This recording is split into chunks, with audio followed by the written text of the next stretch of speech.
जय सम्राट। साथियों, जय विज्ञान, जय संविधान। साथियों, भोपाल में स्थित अशोका गार्डन का नाम सभी ने सुना होगा और भोपाल नगर निगम के अध्यक्ष किशन सूर्यवंशी जी ने प्रस्ताव रखा है कि विदेशी आक्रांताओं के द्वारा ये नाम रखे गए हैं। इनको उठाकर शुद्धिकरण किया जा रहा है। तो अशोका गार्डन का नाम उन्होंने रामबाग रखने का प्रस्ताव शासन को भेजा है। तो मेरे संज्ञान में ये बात आ जाई है, तो मैं किशन सूर्यवंशी और उनके अन्य साथी से कहना चाहता हूँ कि पहले आप इतिहास पढ़ें कि विदेशी आक्रांता है कौन। जो अशोका गार्डन जो नाम है, ये आपको नहीं पता है कि सम्राट अशोक महान के नाम से विश्व में इस भारत देश की पहचान है। भारत की पहचान है तो विश्व में सम्राट अशोक महान के नाम से है। पहले आप इतिहास पढ़ें, और इतिहास से छेड़खानी करना ये आप पर बहुत भारी पड़ेगी। ये महानवादी पार्टी के साथियों का ऐलान है और अशोका गार्डन जो नाम है यथावत रखा रहना चाहिए। ये हम शासन और प्रशासन से मांग करते हैं, इसके साथ छेड़खानी ना की जाए, क्योंकि जो विदेशी आक्रांता है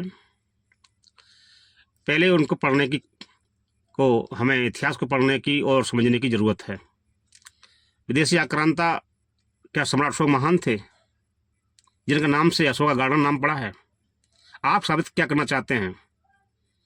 आप रामबाग नाम रखना चाहते हैं तो अन्य जगह का रखिए, लेकिन इस नाम को यथावत रखिए।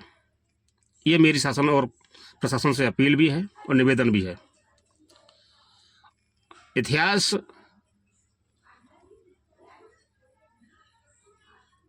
राजनीति की जननी है। इतिहास जिसका होता है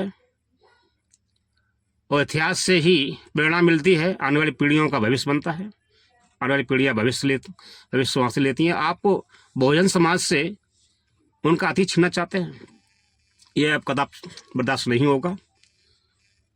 और इस वक्तव्य को मैं शासन प्रशासन के लिए इसलिए आगाह करना चाहता हूँ और अपील करना चाहता हूँ कि यथावत इस नाम को रखा जाए और इस प्रस्ताव को रद्द किया जाए।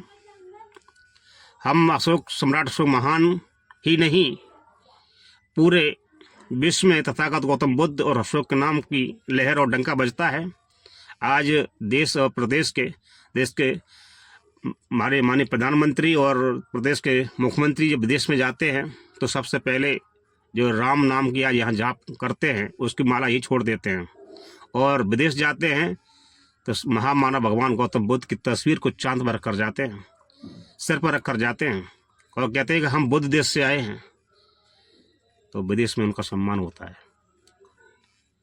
मैं उनको चैलेंज करना चाहता हूँ, यदि आप राम को मानते हैं, वे उनसे कोई गिरज नहीं है, वो भी एक आस्था का प्रतीक होंगे, लेकिन मुझे ज़्यादा इन चीज़ों पर नहीं जाता।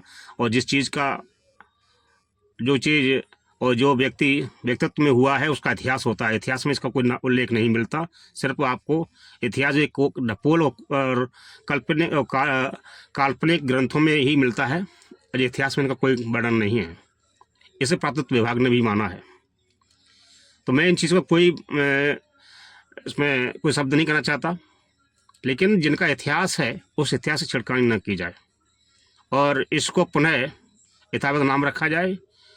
और जिनको अगर ये मानते हैं कि हम राम के वंशज हैं, तो राम को विदेश में लेकर जाएं, चांद पर रखकर, सिर पर रखकर जाएं और वहाँ कहें कि हम राम देश से आए हैं। उन्हें पता चल जाएगा कि उनकी क्या हैसियत है। सम्राट अशोक महान और महामानव गौतम बुद्ध इस देश के आन मान शान हैं, और उनके सम्मान में कोई भी हम प्रस्ताव को मंजूर नहीं करेंगे, चाहे हमें कुछ किसी कीमत पर जाना पड़े, कोई दिक्कत नहीं है। मैं पुनः शासन प्रशासन अपील करूंगा कि इस प्रस्ताव को रद्द किया जाए और पुनः स्वर्ण अशोक महान के नाम पर अशोका गार्डन नाम ही यथावत रखा जाए। धन्यवाद साथियों।